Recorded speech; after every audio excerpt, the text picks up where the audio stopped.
Welcome to Elevation 740. I'm thrilled today to have two local historians join me.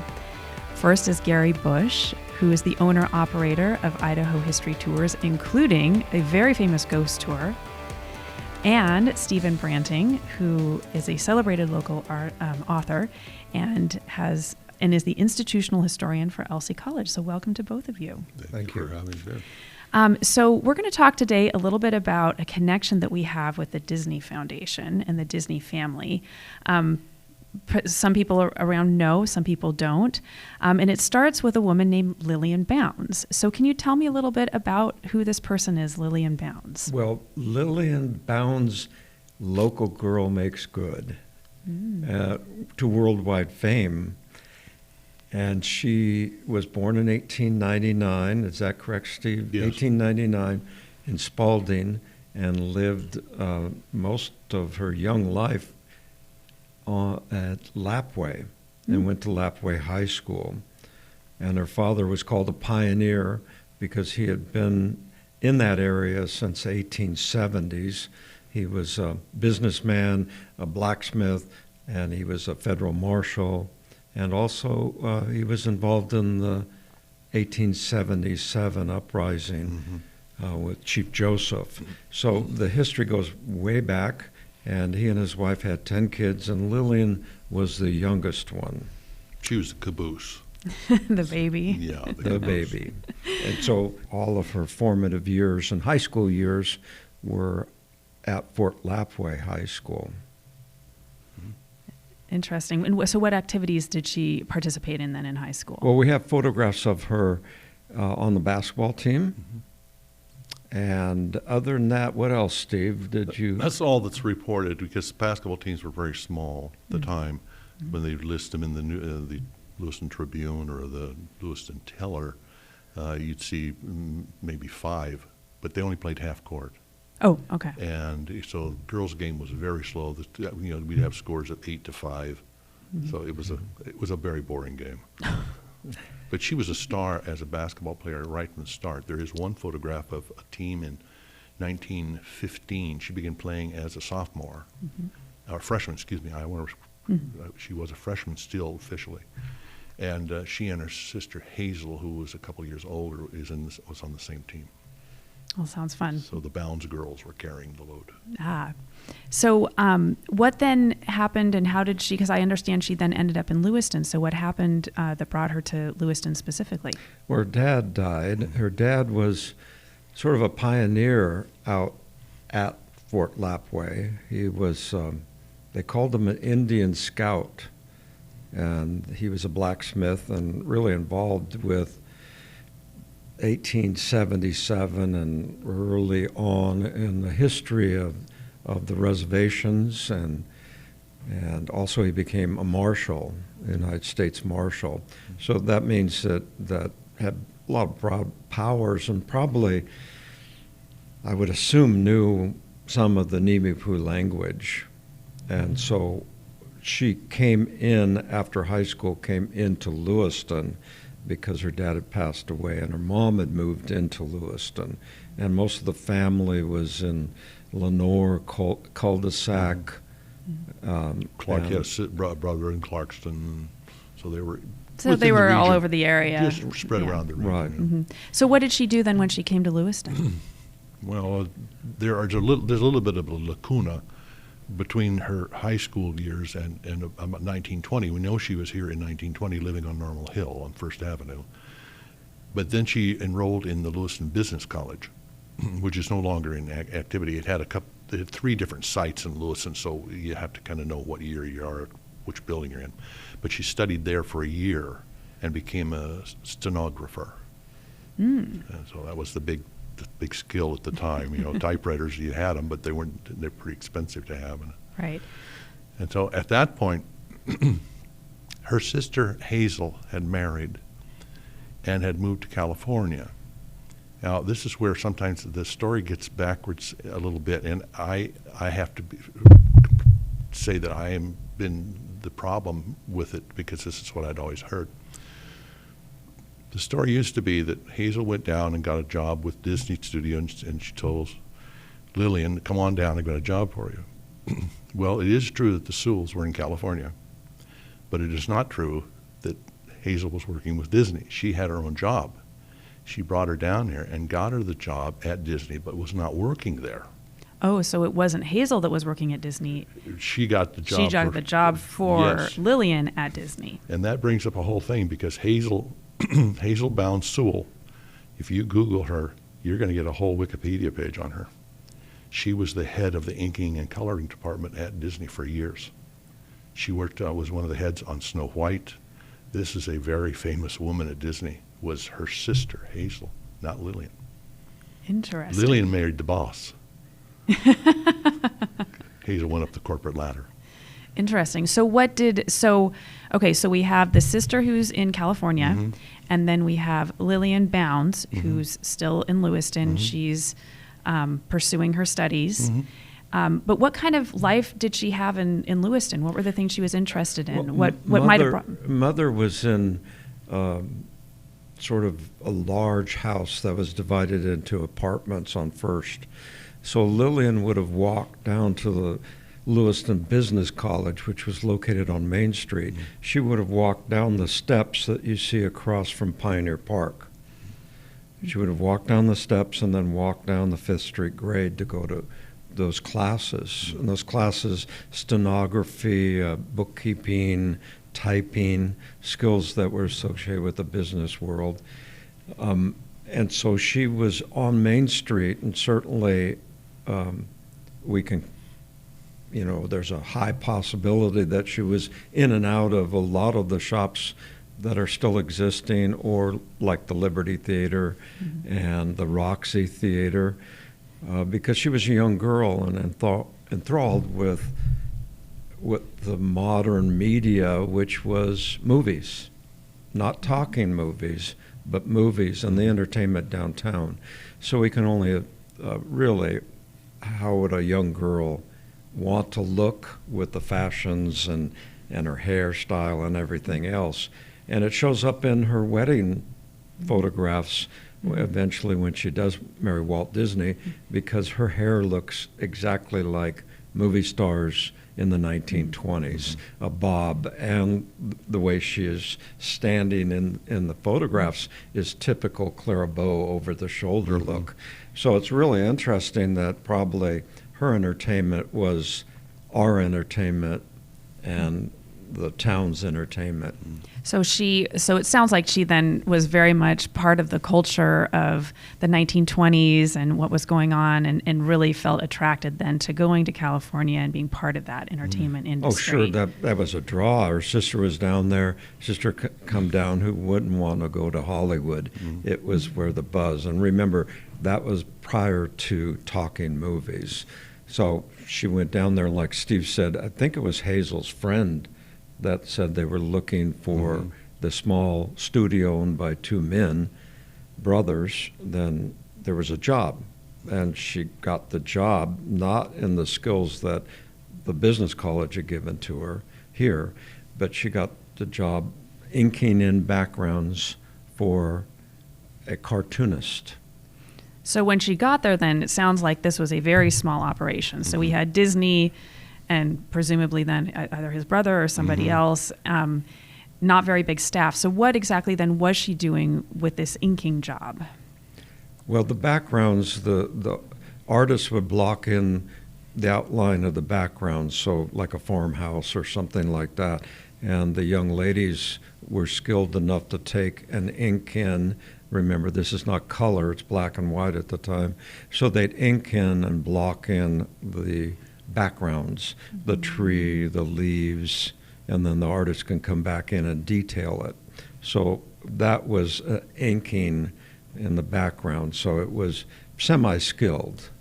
And it was a small operation. Matter of fact, the story goes on about as they became closer, the owner of the studio, then he asked her not to cash the checks because they didn't have enough to pay everyone. Yeah. Well, I mean, that's the way that a lot of small businesses start, is they don't have the cash flow.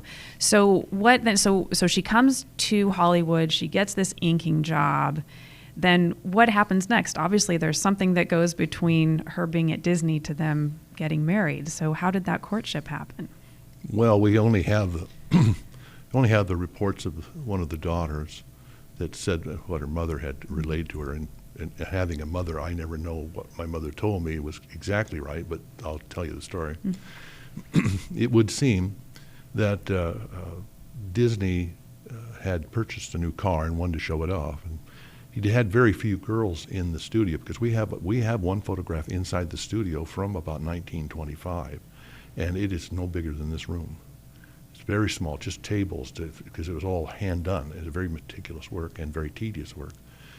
So he would begin offering to give the girls a ride home, so they didn't have to take the streetcars, because streetcars could be a little, like in Rome, a little pinchy. Okay, so he would take them home, but Lillian soon realized that there was something odd about going home. Oh. And that was that all the girls would be let out, and she'd be the last one in the car. And that didn't seem that's going to happen with anyone. But she lived the closest to the studio. Oh. He was taking the long way to her place, because he had a little bit of he'd taken a shine to her. And she was, by all reports, as we've discussed many times among ourselves, she was a very petite woman, and the pictures of her were very pleasant as a girl. Lots of smiles, very coy smile. So Disney then took an interest in her kind of from the start. Yeah, that would seem that it grew, and like Gary's saying, they didn't have a lot of money. It's pretty, you don't want to splurge on too much. I think Hazel had a story, supposedly, that she told Lillian, the sisters, don't vamp him. Don't vamp him? Vamp. Vamp. V-A. To be a What does vamp. that mean? Theda Bara. Don't wink at him, smile too much. Yeah. Don't shine it on for this guy, even if you think there's something happening. Just So basically play hard to get. She is exactly. yeah. So, again, That's what we call it now. The look Yeah. over your shoulder, Yeah. the smile, the hair, Coquettish. and she was a good-looking woman. Yeah. And so, then, like Steve said, the cars at that time, remember, didn't have roll-up windows, and a lot of them had a jump seat where the trunk was. There was no trunk in those days. It was a seat that opened up, and so on cold evenings going home, that was uncomfortable for the girls. But he put her up front and then dropped the girls off, and they had to sit in the back. So the story goes on that Walt asked her as they started dating, and he was rather threadbare in his attire, because it was a hand-to-mouth operation, getting it started. And then he asked her out, and she was astounded that he came with a new suit, a brand new suit, on the first date. Oh. So, he was vamping her, if you will, charming her. But the old footage of them together when they were married showed a very affectionate relationship between. It was apparent in the old movies, newsreels and home movies, that they were just like madly in love with each other. So then what happens from the point where they have this courtship then and then getting married? Well, they wanted to come back to Lewiston because Jeanette, Lillian's mother, was still here, and her brothers and sisters were still in the area, except for Hazel. So they came back to Lewiston to get married. Many sources, just to make sure that if you read on internet, which is, of course, and correct answer to everything, right? They were supposedly married in the Church of the Nativity on 8th Street in Lewiston. Well, that's not true. The rector of the church came to her brother's place on 3rd Street, 918 3rd, which has been restored now. It's been gutted and restored, and got married there with a small wedding party there. And Dr. Somerville came over. He was a professor of the college. He taught Lewis High School and was rector of the church. And Somerville Home used to be a hospital out in East Lewiston, out by the vineyards out there. There's a big, looks like a big complex. That's the Somerville Home. And so what, and I understand then that her brother, where she was married, he had a prominent position in town. So He was fire chief. He was a fire chief. He was fire chief. At the time, he was a fireman. Yeah. And then he became Being fire chief. And we have photographs of him where on 3rd Street, which is old City Hall, and he's standing outside with fire trucks. Yeah, fire and trucks. he was not very tall. Yeah, he wasn't very tall. A petite family all around then. Well, you see pictures of all the sisters together. There's one photograph of the sisters, and none of them kind of stand head above the others. The Lillian was kind of the baby in many ways, just the little shorter one. Excellent. So then they got married here in Lewiston. And when was that? July the 13th, 1925. So we are coming up on the 100-year Yeah, anniversary. of that, which is pretty exciting for our community. So what other connections then have there been between the Disney family and here in our area? Well, some of the artists, there were at least 2 artists here because of Hazel taking over the department. She rose to the top of the department of inking and cell production. And Merle Gilson, who was also from Lewiston High School, class of 18, and went to University of Idaho and trained in art, and then got a job with Disney. He was one of his very first ones at the Hollywood studios. Wow, that's really exciting then that we have a homegrown talent that helped produce some of those. And he retired back here too. Wow. Yeah, I used to see him. He's died many years ago, but as a much younger man, I used to see him quite often. And he lived by the high school. No. Not too far. He lived on 7th Avenue, just about the 900 block of 7th Avenue. Just a small little home. He'd always draw Mickey Mouse for kids and stuff. We don't have a lot of artifacts from the time, but I did bring one. Oh, let's see it. This was donated to me. This is in a packet. This is actually the graduation announcement for the class of 1917 at Fort Lapwai.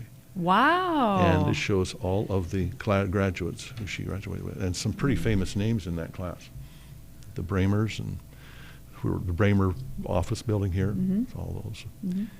So it's as I say, it's Fort Lapwai. It hadn't lost that fort connotation yet. Right, it was still a fort back Yeah. when she was there. So, yeah. That's amazing. So there was artists that worked for Disney and came out of the Valley, and then Steve's done a lot of work on how Walt got his name. Oh. And where that name came from in Chicago. So there's a man buried here. Yeah. There's the Disneys were originally a Chicago family. They moved to Kansas City. That's what most people think of Kansas City. But they were living in Chicago, and they were going to a church that had a minister with whom they were very close. And so they, since both of the wives were pregnant at the time, they made a little gentleman's agreement that if Elias Disney, Walt's father, said, "Well," he says, "Walter, if your wife has a son, you'll name him after me." And it was just a tit for tat. That's all it was. And so basically, if one of them had a son, they would name it after the other. Correct. The other man. And it wasn't. Didn't really take it very seriously, but then all of a sudden, Elias's wife had a son, and so he had to name him after the minister, and the minister's name was Walter Parr. Well, Parr got transferred to other pastorages over the years, and finally ended up in Lewiston in 1922. Wow. At the church that's near the old high school. It's at 10th and 10th. There's a big old church. It's a radio station, a television station now. But that used to be a Pilgrim's church. They were the seed church for Orchard's Community Church on Bryden. Okay. And he was there, and then he died, got very ill after the Spanish influenza and died, and is buried here. So when Disney's came back to get married on 3rd Street, they were only about 4 blocks from his grave. Wow. So we have a lot of connections here between, we have the person whose namesake for Walt, we have Lillian Bounds Disney, who grew up and attended school in Lewiston. And then we also have some of the cartoonists, at least one, if not more, who... And there's one more. Oh, my goodness, another one. Julie Gibson was a famous actress in the 1940s. She was in many films. She was with the Three Stooges and all kinds of things. She started as a singer with big bands. She was here, class of 31 here in Lewiston. Her father was head of COD Laundry, the old laundry that used to be on Lewiston Main Street at 8th and burned down. Well, when she went to Hollywood and became famous, her name was Camille Soray, and she went by Julie Gibson. She married one of Disney's foremost directors. Oh. And was so involved as a voice coach. She was voice coach on Family Affair. Remember the Mr. French? Well, they're too young. It was a popular TV show where there were two little kids and the father was a widow, and they had a butler. Well, she was the dialogue coach for those television shows. So, but she's from Lewiston too. Wow. So we have multiple connections then to Disney. And I understand then there were also some contributions the Disney family then made to Lapwai and the community here. Steve and I don't know. Dan Wilson and Barbara Bowen were teachers at the elementary school about 10 years before Lillian passed away. And those two teachers wanted the kids to do an assignment in their classes, and so they said, interview the elders. And that was tribal members and non-tribal members. And it sort of centered around all these interviews, and they put it in a booklet, and it ended up that many of the Bounds families were associated with it, or members of the basketball team that played, or relatives of those people would talk about Lillian Bounds. And so Barb Bowen and Dan Wilson then took it upon themselves to send Lillian that booklet that was made by the kids. And so she enjoyed it so much, and the touch, this is where I went to school, and boy, they're going back and filling in blanks or memories. For Lillian, she sent a check for $10,000 to buy the kids whatever they need. Well, that was really nice. And that was the origin of multiple Disney Foundation monies to the schools and the elementary schools, and then the track was financed by the track facility at Lapwai High School was financed, and then the tribe was trying to buy back all the artifacts, the tribal artifacts, and they solicited the Disney Foundation because it was a very quick, you have to put all this money together. Right, it There's was a museum that has all of right. this. You've got to get it together really quickly. Well, she donated a substantial amount to bring those artifacts and historic pieces of the tribal history back, which are located at Spalding in their repository downstairs. So that has really been a benefit to our history and culture. But it starts with the two grade school teachers determining, or I don't think it was just grade school, it was a class, the whole school project. So it just blossomed and kept on going. And this was about 10 years before she passed away. Yeah, it was mid-'80s. She passed away in 97. Well, thank you both so much for coming and sharing all of this wonderful history about our community and its connection to Disney. Just to kind of think through where we're at and where we're going, could you just give me just the overall broad strokes of what this means for our community? So why is this important to us?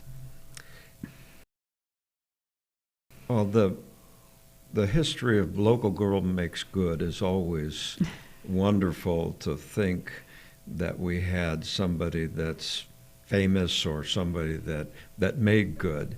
And certainly this story is the top story for this area. There's a lot of people that went on. We had opera stars, we had movie actresses, but to be a partner in a worldwide beloved cartoon character, and then theme parks, and which set the stage worldwide for this audience of all of us. So we basically have a little piece of that. Right. We have a little piece of that we have ownership story. in that.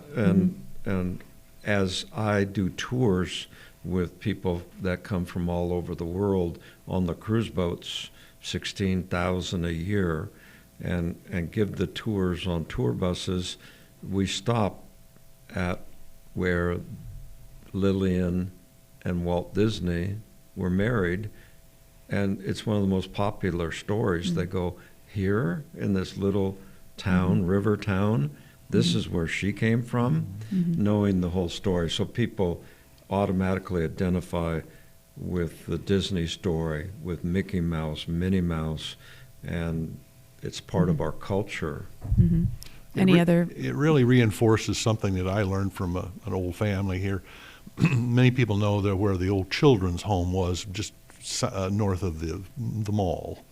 It's a big brick building that's in bad repair. And next to it is Troy Insurance. Well, Troy Insurance is actually was a wedding gift, fully furnished by the parents who lived in the big house next door.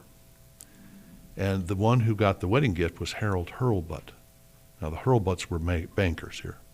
But Harold Hurlbut went away and went to various colleges and became an operatic star. And he's not the only, we talk about Anne Bollinger, but Harold Hurlbut was an international star. He was, and then when his career ended, he started being voice coach. And he was the voice coach for Howard Keel, the famous MGM star from musicals. So it sounds like we have just a lot of different facets of the arts. And right. Harold mentioned, I talked to his granddaughter, in one of his comments, he said he had never lived in a town that had per capita more talented people than Lewiston in the 1920s. So we have a connection, and we also just have a lot of talent that we were being able to put on the stage. Yeah. And a benefactor to our community. Mm-hmm. And Lillian was certainly that. And she helped out not only the citizens, but the school kids, but also the Nez Perce tribe in a substantial way to save their culture. So it resonates well across worldwide and local. And most of us don't know that. Well, thank you for helping us share that story. We really appreciate your time. And for our viewers, we are going to be having some celebratory events coming up July 11th and 12th to help celebrate this really wonderful thing that we have in our community, that is the wedding of Walt and Lillian Disney. So thank you so much for joining us, and we'll see you again on Elevation 740.